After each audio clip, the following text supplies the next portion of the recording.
से जो छोटे छोटे बच्चों से इतना भव्य प्ले, इतने भव्य स्किट करवाई, उसके लिए आप सभी एक बार जोरदार तालियां बजाओ जी। आज के कार्यक्रम की विशेषता इसी बात में है कि आज एक साथ अध्यापकगण और अभिभावकगण दोनों एक साथ एक ही जगह पर उपस्थित हैं। ये बहुत कम होता है, मेरे ख्याल साल के एंड में होता है जब अध्यापक और अभिभावक दोनों एक मंच पे होते हैं। तो अपने लिए भी आप सभी जोरदार तालियां बजाओ।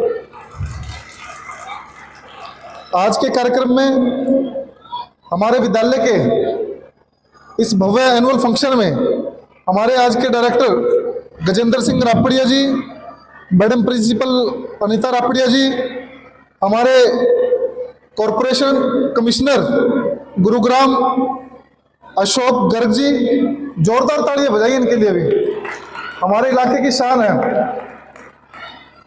और हमारे रमेश सिंगल जी, पूर्व चेयरमैन कलायत भी आज उपस्थित हैं, अभय राम जी और हमारे बड़े भाई द्रौपदी से सरपंच प्रतिनिधि अमित जी, इनके लिए भी आप जोरदार तालियां बजाएं। ये ताड़ियां इसलिए बजवा रहा हूं मैं क्योंकि करतल ध्वनि जब होती है तो इससे ऊर्जा पैदा होती है और उससे कानों में सुनने की शक्ति बढ़ती है। तो जोरदार तालियां एक बार और बजाओ। आज के इस कार्यक्रम की विशेषता मैंने बताई कि अध्यापक और अभिभावक एक साथ हैं, लेकिन इससे भी बड़ी विशेषता यह थी कि छोटे छोटे बच्चे प्ले के माध्यम से, नाटक के माध्यम से, फिल्मी गानों पे आप सभी का मनोरंजन करते नजर आए। लेकिन संदीप भाई, मैं आपसे अनुरोध करता हूं कि जब वो छोटे छोटे बच्चों का आप फिल्मी गानों पे नचा सकते हो, प्ले करवा सकते हो, तो एक आध देशभक्ति की स्किट जो सबसे लास्ट में आपने कराई आगे, अच्छा फिर वो पहले करवानी थी तो वो भी हमारे समाज के बीच में स्थापित करनी जरूरी है, क्योंकि वो कहते हैं ना कि इतिहास को हमें कभी छोड़ना नहीं चाहिए। इतिहास वो चीज है, अतीत वो चीज है जिसका अगर हम अतीत का आदर नहीं करेंगे ना तो हमें भविष्य तो क्या वर्तमान भी मार्ग नहीं देगा।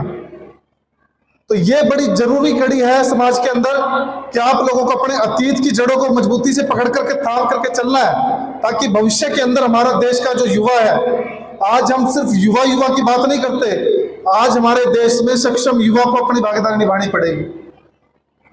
और ये जो अध्यापक गण है ना, इनके कंधों पे वो जिम्मेदारियां हैं, ये हमारी परिकल्पना से परे है।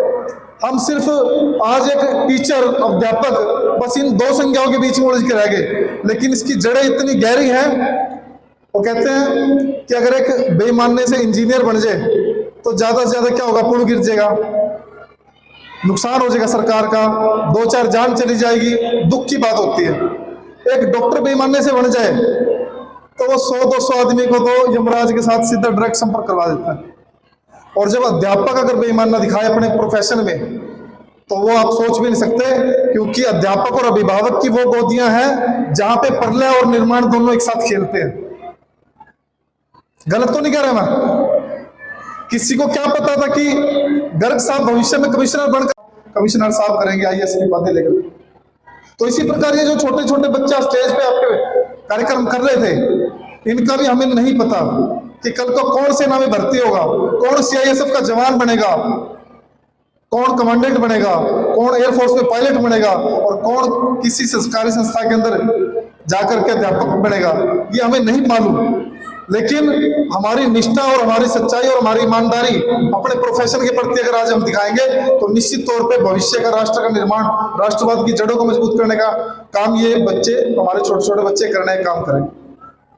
आप सभी अध्यापक और अभिभावकों की जिम्मेवारी बनती है कि आज देश के अंदर कितनी विकट परिस्थितियां खड़ी होकर के सामने हमारे मुखर होकर के आ रही हैं। इतनी समस्याएं शीशे की तरह सामने खड़ी है। सबसे पहले नशा, उसके बाद आज का हमारा युवा विदेशों की तरफ दौड़ रहा है, और तीसरी सबसे बड़ी समस्या जो इस देश में टिक गया वो मानसिक संतुलन खोता जा रहा है। आज सुशांत सिंह राजपूत जैसा होनहार युवा जिसके पास मेम, फेम, पैसा, गाड़ी, धन, दौलत, और कहने में तो ये तक आता है कि सुशांत सिंह के पास चांद पे भी प्लाट थे। सुना आपने सुशांत सिंह राजपूत का, बॉलीवुड कलाकार का नाम? लेकिन उसने कोरोना काल के अंदर आत्महत्या कर ली, मानसिक संतुलन बिगड़ गया। मगर ये मानसिक संतुलन के ऊपर भी आज समाज को काम करने की जरूरत है। मैं आज हमारे कॉलेज, अपने स्कूल के इस अध्यापकों का और आज की जो मैनेजमेंट है, इनका सभी का अभिवादन करता हूं। कितने अच्छे भव्य कार्यक्रम को आप लोगों ने प्रारूप दिया और माताओं को, पिताओं को, दादा दादी, नाना नानी, बड़ा अच्छा वो प्ले था कि जड़ों को मजबूत करने वाली जो कड़ियां हैं उनको दोबारा स्थापित करने का काम कर रहे हो। इन्हीं शब्दों के साथ मैं आप लोगों को एक बात मैं जरूर कहूंगा कि जो दूसरों का हक खाता है वो विकृति है। आप अपना खाओ, मैं अपना खाऊं, ये प्रकृति है। लेकिन दूसरा किस प्रकार खा पाएगा, इस बात की चिंता करके अगर हम खाएं, ये हमारी संस्कृति है। ये भाव हमने बच्चों के अंदर पैदा करने की जरूरत है। ये भाव, ये समझता, हम उस परंपरा के वंशज हैं।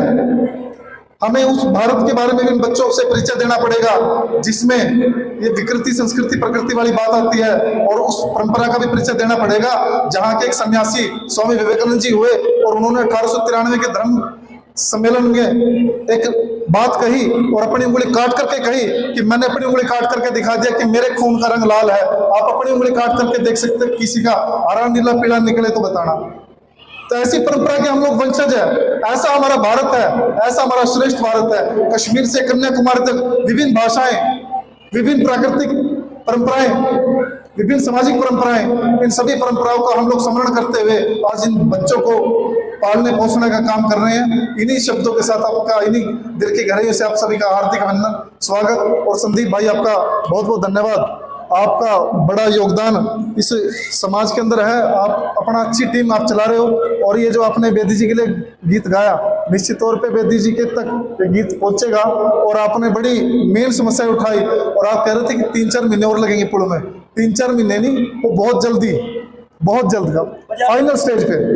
तो क्या है, तो बेदी जी आपके बीच में दिन दोगुनी 4 चौगुनी स्पीड से आपके बीच में यूं खड़े मिलेंगे। जिस आस विश्वास के साथ बेदी जी को आपने विधानसभा में भेजा, उसी आस उम्मीद पे खरा उतरते आपके बेदी जी आपकी आवाज बनकर के विधानसभा में गूंजने का काम करते हैं। और निर्वाण की कोई ऐसी मेरे ख्याल से समस्या शायद आप लोगों के भी संज्ञान में नहीं होगी।